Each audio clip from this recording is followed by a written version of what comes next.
The NYPD know about Diddy's allegations and they looking for him. They spoke to the victims.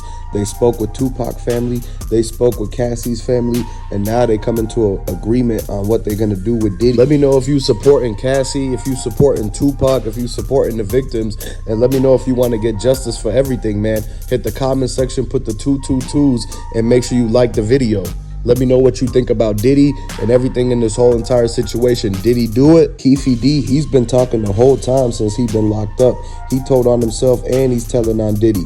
They found the details from Gene Deal, everybody else. They found out the fact that this whole entire situation, Diddy's been in hideout. He's been trying to keep this under the radar, paying a lot of people a lot of money throughout the years to keep this quiet. All the people that used to work with Diddy, you realize that they don't work with him no more. And it's a reason for that. All the people that in the early 2000s that left him, all the people from the mid 2000s, from the 2010s, his reality shows, they got canceled. All the groups that he used to manage back in the day, he was trying to get them popping up on them TV shows and the reality shows. They all said that it was a lot of like things going on that made them actually not want to do any type of work with Diddy no more because of the fact that he made them sign the agreements to never talk about anything. That means that he could have done a lot of things to them and they not allowed to even speak on it due to the fact that they signed the agreements. This is what he was trying to do the whole time, to keep everybody quiet. And now the agreement ran out. A lot of the people, they actually canceled that. They got out of that situation before it was too late. And now they going and exposing what Diddy was doing. Everybody's been looking at this like, how come Diddy's been living like a whole double life to everybody? And once he acts like, you know, the guy in the music videos, and then in the other hand, he's doing all of these things to Cassie, getting Tupac hit up. Why is he going down this whole path of life? Like, who is telling Diddy to do all of these things, man?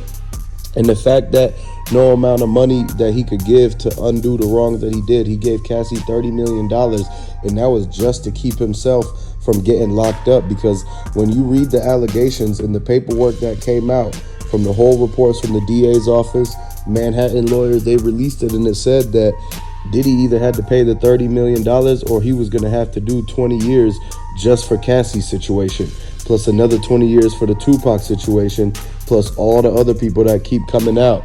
Now it's more and more people that coming out. Rappers are now like talking on live and they saying Diddy did this to them, Diddy did that to them.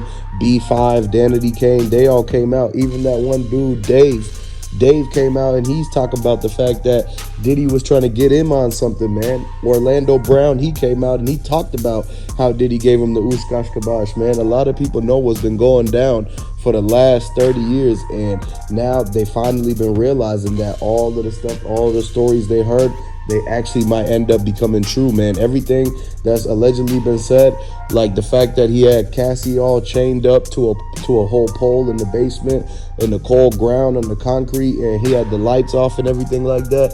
This goes to show Cassie even tried to yell for help to some people. There were some people who tried to get Cassie out of there and have her escape out of Diddy's lair. He had her like in the dungeon and everything like that. They went down. They try to pick the locks on the shackles that they had Cassie tied up in, and basically they try to get her to escape out of there. But Diddy, he was lurking and everything like that. Gene Deal, he was on the road, man. He was on the road with Diddy, and he was talking about how Diddy was the one who actually hit up Tupac and Biggie. Like, he had to get both of them out the way is what he was saying. When he overheard the phone conversations, and Diddy thought that nobody was listening, but he forgot about the fact that the bodyguard, the security guard, got to stay close by at the door in front of the room. That's when Diddy made the phone call to the dude talking about how he was going to send $1 million to Von Zip, and Von Zip was supposed to give that to Keefe D. And he was telling him about he don't care if Biggie got to get taken out, if Pac got to get taken out, because he realized that he hyped up the East Coast, West Coast war way too much. And people started finding out about all the stuff that was going on around Diddy's camp and in Diddy's studios. So when people started figuring this out, they were like, you know what? They were about to go and get Diddy, man, because all of the dudes, they realized that out of all the people in this East Coast and West Coast, Diddy was the one who actually was the main person who was trying to keep this thing going because he was making a lot of money off of it. He tricked all the West Coast rappers into beefing with the East Coast rappers. He tricked everybody because at the end of the day, they the ones who made the most money out of it. And you see what happened to everybody else, man. I want to send my condolences to everybody, all the families who was affected by Diddy, from the East Coast, West Coast. That should have never happened, man. I hope everybody could get their money right and get back to what they deserve to be at, man. And at the end of the day, the justice is coming soon. The justice for Tupac, the justice for Cassie, the justice for the countless other victims that keep coming forward and saying what happened to them with Diddy, saying the encounters that they had with him. Diddy was not a perfect person. He tried to put on a facade and say he was one thing when clearly the whole entire time he was a whole different type of person, man. Especially if you when the cameras were off and they were behind closed doors and the party was over, Diddy would turn into a whole different person, man. And that's why everybody was figuring out that this was not a good person to be around. He was supposed to be a role model.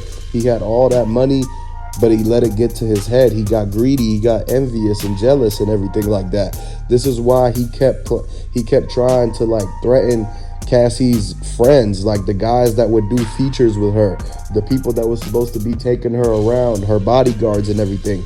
Diddy was super controlling. He didn't want her talking to a single person. He didn't even want her to like tip the waiter or anything like that. He didn't even want her to order a drink at the bar. He would think that the bartender was trying to get at her. And this is the same thing that people were saying about Diddy the whole time. It was like once they got around Diddy, he would make it to where he's the only person that they could talk to. And that's not good because they weren't able to call their families. They weren't able to call anybody else, man. And they missed out on a lot of different things that happened. Diddy tried to take all these people shopping and buy them all this clothes and designer to get their mind away from the fact that was about to go down once they got back and everything, man. And he was basically pampering everybody and trying to basically make it to where they thought that he was the one providing everything for him. Like, this is why 50 Cent didn't want to go shopping with Diddy. He turned it down. He said, I got my own clothes already. I already got everything I need. I could go get it myself. Why would he want to go with a whole nother grown man? This is what 50 Cent already started to realize the real truth about Diddy. Then he stepped back and then watched closely and seen everything fall apart. He seen all the people like that Diddy, they finally realized that they weren't supposed to be around Diddy. He seen all the people leave Diddy. He seen all the people try to get Diddy in trouble for the things that he did, and he had to pay them the hush money to keep this whole thing quiet, to keep his nose clean and everything, to keep him from going and serving a lot of time, because a lot of the stuff that he did, it left people distraught and shocked and basically like scratching their head wondering, why could anybody do something like this? How did they let Diddy get away with something like this after all them years? This was stuff that was going on before the Tupac, during the Tupac, and after. And it was stuff that was happening all the way up to like the 2020s, 2018, 2019. The Cassie stuff came in. He tried to get that lawsuit canceled a long time ago, but after all the victims came up and they all spoke, they went down to the actual Manhattan DA's office. They went to the courtroom that's closest to Diddy, and they filed the complaint right then and there with the whole city, the state, and the jurisdiction. And that's what got NYPD the tip to do the search warrant and raid Diddy's whole entire compound, because they knew that it was going to be some type of pictures or some type of things that they could find to go back to those exact time and dates of when everything happened that Gene Deal was describing, that Mike Tyson and 50 Cent spoke about. This has been happening in the making for a long time. And if you guys are supporters of Tupac, Cassie, and all the victims, and you guys want them to get justice, go ahead and put the 222s in the comment section, because at the end of the day, all the people deserve the justice, man. It's been too long. The families, they've been trying to seek something, and you know, they were putting everything, like being patient, putting it to the side, but they can't wait no more. They can't take it any longer. Diddy's did a lot of damage to a lot of people, and they finally getting ready to just go full on out on him. They coming together and they realizing that they're more powerful than Diddy when they all band together, and that's exactly what they were thinking of doing, man, the whole entire time.